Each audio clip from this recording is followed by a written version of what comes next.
Yo, what is up, everyone? Welcome back to another episode of the Moto Aftermath Show Fantasy Supercross Edition. I got to apologize to everyone here because we did not do a show last week.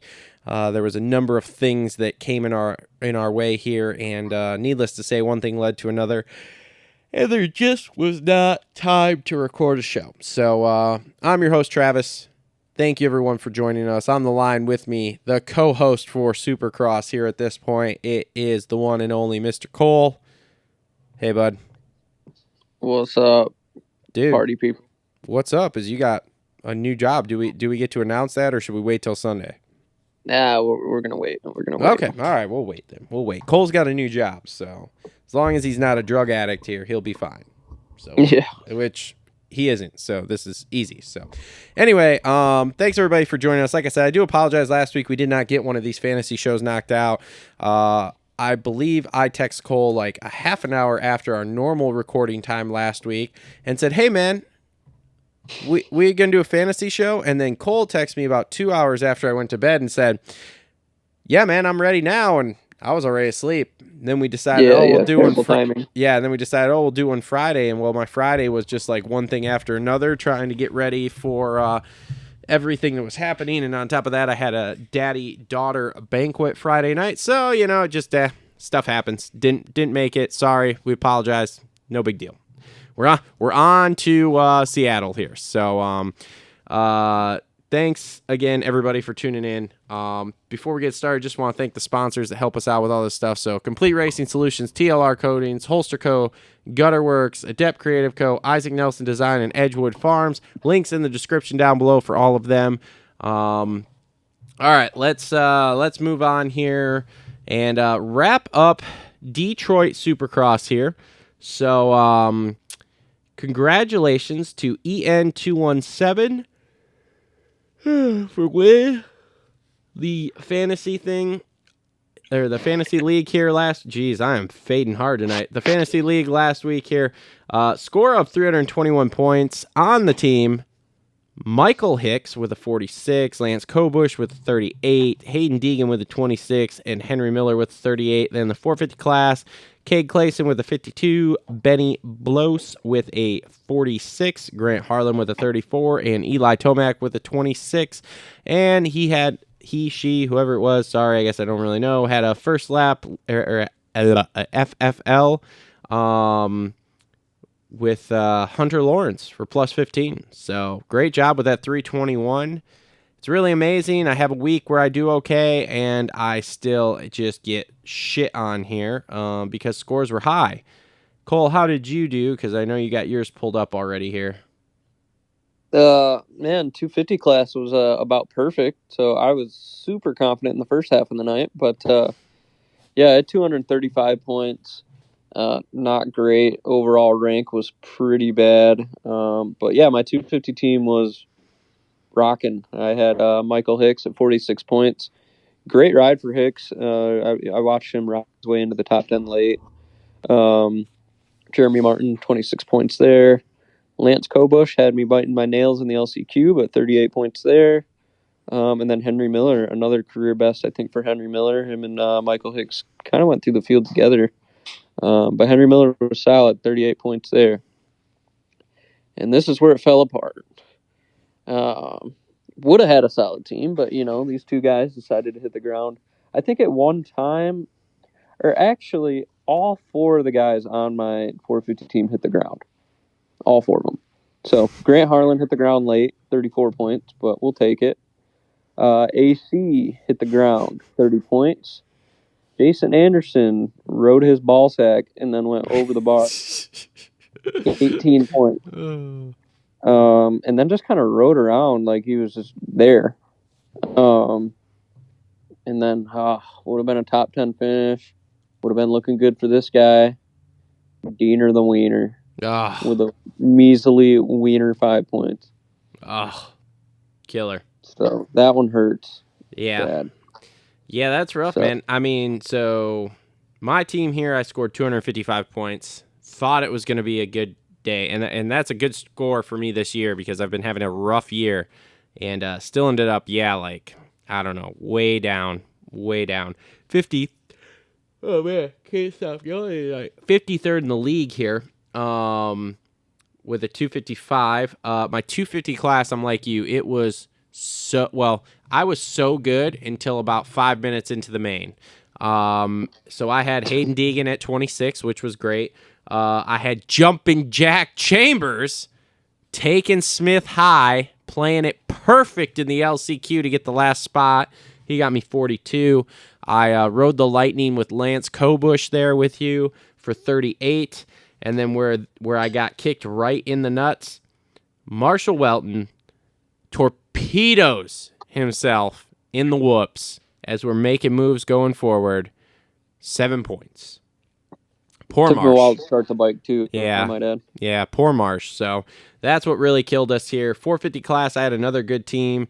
So I had Justin Barsha. We were just swinging for 26 points, no problem. I was with you. I had Grant Harlan, 34. That's okay. I was also with you with AC, watching him loop out with 30. That was okay. And then I got lucky. I picked Cade Clayson. I don't even remember picking him, but I picked Cade Clayson for 52. So yeah, like I said, total of 255, and yeah, good weekend for me overall for the year. But man, rough because scores were high. Scores were very, very high. So Must be, yeah. A lot of people must have had some Clays and losses. yeah, there was. I heard that. I think I was listening to the actual Pulp Fantasy podcast earlier, and I think they said the high score was like 375 or something. Let's go. The dashboard will pull up here. Yeah, so I had 255, and I was 7,217th. It's unreal. So I don't know. It's it's a rough year, man. Rough year for me. So anyway, moving on. We're on to Seattle here. Could be a little soggy from what I'm hearing. It rained today. I think it's supposed to rain tomorrow. But I don't think it's supposed to rain Saturday. So, and with that being said, we're back on West Coast 250s here. So I got pretty much a winning team here. No problem. We're going to all have career best here and really top out for me. So 250 class here, I have Michigan native Mitchell Harrison with a 7 handicap. I've got Derek Kelly with a 2. I've got Josh Varizi at an 8. And for my all-star, I mean, don't be dumb. Jet Lawrence. They're just, I mean, who else do you pick, you know? So that's what I got going on. That Harrison one's bold. He was really good the last round. What's really good? Top 10? I don't know what his last finish was here. Hold on. Let me scroll. Who's it? Either way, I'll rip off my team here. Oh, God, dude. I'm getting the yawnies, too. Mhm. I got a lot of low handicaps, actually, on my team currently. I got Dylan Walsh at a 2. He's been kind of hovering around top 10. A little soggy outdoorsist conditions. 2, Okay. I think is good. Cole Thompson, same guy, can ride some outdoorsy conditions. Been in that 10 to 13 all year. Cole Thompson at a 3. And then D. Wreckett Kelly, 2 points, or handicap 2. Hopefully going to get some points. Because I think he can be right around the top 10 as well. And then Washington's owned Levi Kitchen at a 4. All right.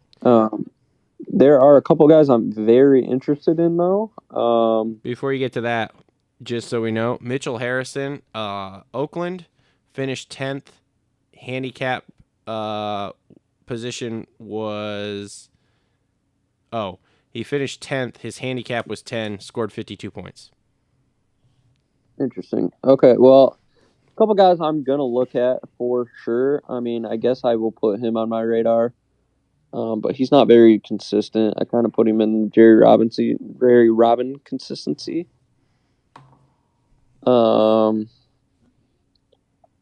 Let's see. I'm very interested in Carson Mumford at a 3. Okay. I think he should be a top 10 guy. See, I'm out on him because, dude, he's he hasn't been riding that much. Right. That's my thing. And we've never seen him on this bike. So like, what the fuck are we gonna get? Who knows? Right, man? and that's why I'm watching. And I think if he does have a good showing, that means he ain't gonna be an all-star, so you can save him. So that's a good strategy, I think, with Mumford. It's just to see what you got, and then next week pick him. Pierce Brown, I'm a little interested in at a -2. He had that one shitty round, and the rest of them have been somewhat decent. So, hey, I got Rusty Nuts on the other line. Should we add him in on the podcast? Sure. Can we do that? No. Can we link up on FaceTime audio? Nope. He's got a droid. Fuck him. Oh yeah, fuck that guy then. Let's see. I'm gonna look at Hunter Yoder to 7 as well. Other than that, it's kind of it. So I'm a little confused here because they've got Lane Allison on the thing here, but wasn't he running East Coast?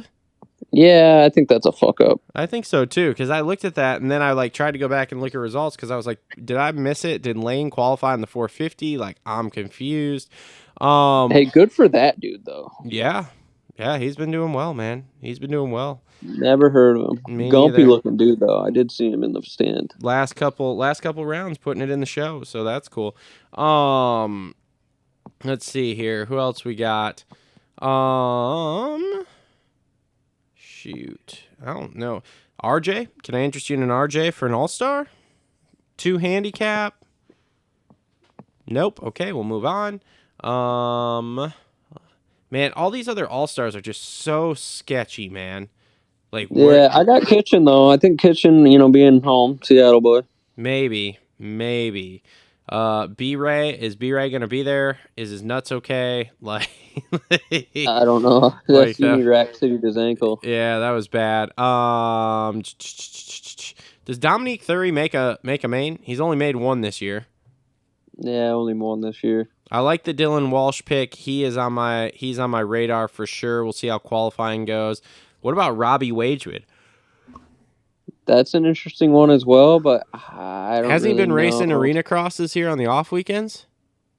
I don't think so. I think he's trying to spend as least amount of time as possible on the Suzuki. I thought I saw him and his brother doing a dash for cash or something at the arena cross, like going back and forth, 1-on-1. Maybe. I mean, maybe it was old. I don't know. Yeah, it's interesting. Yeah, outside of that, not a whole lot I like in this 250 class, man. It's really up in the air. So, yep, draw them out of a hat. Yeah, pretty much. So, any FFLs for the 250 class? Maybe Jet Lawrence. Yeah, I don't know though, man. He's been known to just chill the first lap. So, all right. Yeah, Josh Reese with the whole shot. Yeah, okay. All right, let's move on here then. 450s here. Who you got on your team right now for this Thursday night? Oh, so far on the 450 team. Let's see. Let's go handicaps. I do have Justin Hill at a 2. Okay. I think he's solidifying himself right in around 10th there. Okay. I got Privateer Hero. Kevin Moran's at a 9. Ooh, interesting. That all depends on is Colt Nichols back? No. Colt Nichols is not back. Nope. But I mean, all these guys have been in. It's the same guy. The only guy they're adding this weekend is Cole Seeley, which will be interesting. But I don't know. I'm nervous about that one. I don't think it's going to go well. Yeah, I'm always nervous about Kev, but he's been 16th pretty consistently, so yeah. I don't know. I guess I'll look at it. I'll monitor it. I may swap him out for Josh Hill. Have the Hill brothers. And then I've got Josh Cartwright on the team. I feel like he's been a main event guy all year, like low key impressive. Yep. And then I've got Alito Mack. I think it's time that the neck heals. Well, he just woke up on the wrong side of the bed. The neck was just sore. I'm not buying that. Me neither. Not for one fucking second. Yeah. Something different going on, but I gotta shoot off a text. I gotta see if Gilly is there still or not. Why? You think he's gone? I don't know. I'm going to shoot off a text and try to find out before the show Sunday. Why would he be gone? I don't know. Maybe he got a job offer, dude. Oh my God! How is a neck and you're reaching? What do you mean I'm reaching? You sound like Hopper. Stu says the bike looks like shit. Oh my God! Okay, Gilly leaves and now the bike's stiff and his neck's hurt. Not the bike is stiff. I don't remember what Stu said because I listened to a show a couple days ago. He said that bike looks like shit. So Yeah, I don't know, man. I don't know. I'm gonna fire off a text and see what I can make happen. So all right. So my 450 team here.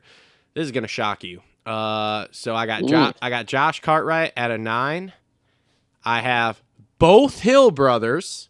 Wow, you're coming around. Local boys here. Mm-hmm. Although I am nervous because their handicaps are so low now that it's like, there's not a lot of room to play with. So right. I don't know. And then for my all-star, I've got AP, dude. Did you listen to his interview on Pulp this week? Yeah. He sounded like he's going to roll with it. Did you hear Amart's comments on Pulp this week about it? That he's going to be scary good? Yeah, he's like, that's one guy you really don't want to give confidence to because he really works well off confidence. So, yeah. We'll see. Can I interest you in a Freddie Noren with an 11? I am scared of Mr. Freddie. Okay, we're out on Freddie. Can I interest you in a Cole Seeley at a 7? I'm just out. I'm out. Go Fish. Go Fish. Yeah, go Fish. Man, usually Starling would be such a lock, but he's just had such a strange year. I mean, Cade is usually a lock too, but every time I pick Cade, he shits the fucking sheets. That's because Cade is not riding at club anymore. I'm telling you, I don't know where he's training, but I don't think he's got as solid of a program as he had last year. I don't know. I sound like a hater, but I can't get on board with that guy. He's interesting, man. I didn't remember. I'll be honest. I had zero idea I picked him last week until I just looked 5 minutes before the show. How about Benny Bloss? I'm so far out on Benny. No, I'm out on Benny. I'm out on Benny because as soon as I pick him, scare the shit out of me. I was gonna say as soon as I pick him, that'll be the one time he wads his shit again. And no, I'm out. I will take a good hard look at Dino though because now we got a 5 handicap to work with, which is sick. Oh, he'd be on my team all day, and I'd break my fucking keyboard. Yeah, I think I'm gonna pull. Do you pull Josh Hill or Justin Hill then? I don't know. Because Josh has a bigger handicap, but Josh also has the worst result. You know what? Screw it. I'm going to pull Josh Hill. I'm putting Diener the Wiener on, and I'm going to throw my iPad across the room so I cannot change this. Oh, I would. Diener the Wiener is a top 15 lock. You see the interview this week with Malcolm where he said he guaranteed be top 3 right now? I did just see that come up somewhere. Which I find funny because I'm like, yeah, I guess that's pretty easy to say from the couch. I think he would be, though. Maybe. I don't know, man. You really think he's running with Tomac, Chase, and Coop? Yeah. I don't know. I'd have to see it to really believe it, to be honest with you. I'm not saying he couldn't do it occasionally, but I don't think he does all the time. So, and anybody else 450-wise that you want to... I mean, Barsha is pretty good when it's ruddy and damp and all that kind of good stuff. So, Did you... Yeah, I mean, looking here, Chase Marquier made his first maid. He hit us up today wanting some of the videos. I think with Cole Seeley in there, Cole Seeley should be a main event guy, so that kind of pushes those guys on the bubble. Yeah. Yeah, and Colt Nichols is still out. Sabachi's out. So, yeah, I mean, that puts a guy like Chase Marquier on the bubble. So, one guy that may sneak into the main, too, is if you want a deep sleepers, Joanne Cross or Joan Cross. All right. Do you call him Joanne? I think I call him Joanne. Joanne, there it is. Either Joanne Cross or John Short are my deep, deep sleepers. I don't know. I don't know if I can get on board with that, man. Like, that's why I said deep sleeper. Yeah, I know, but I need to make up some points too, so I might get pretty sendy here at this point because now we're past round 10. We're on the downslope. We're on the last 7, so I need to make some points. Well, you do you. We'll see, man. We'll see. I'll see what practice looks like. So, any FFLs for 450 class or nah? I am out. Yeah, me too. All right. Well, that has been another episode of the Moto Aftermath Show Fantasy Podcast here. Thanks, everybody, for tuning in. Again, make sure to join our league on Pulp MX there. We give away weekly prizes. If you do win one of the weeks, make sure to DM us, and we will get you a prize wrapped up and sent out at some point here from the prize bin. And with a pretty little bow. With a pretty little bow. And don't forget, at the end of the year, league winner, going to get a signed Kevin Moran's jersey, host of T-shirts from us. And second and third place will get a box full of several T-shirts from us also. So thanks, everybody, for tuning in. We will see everybody next week.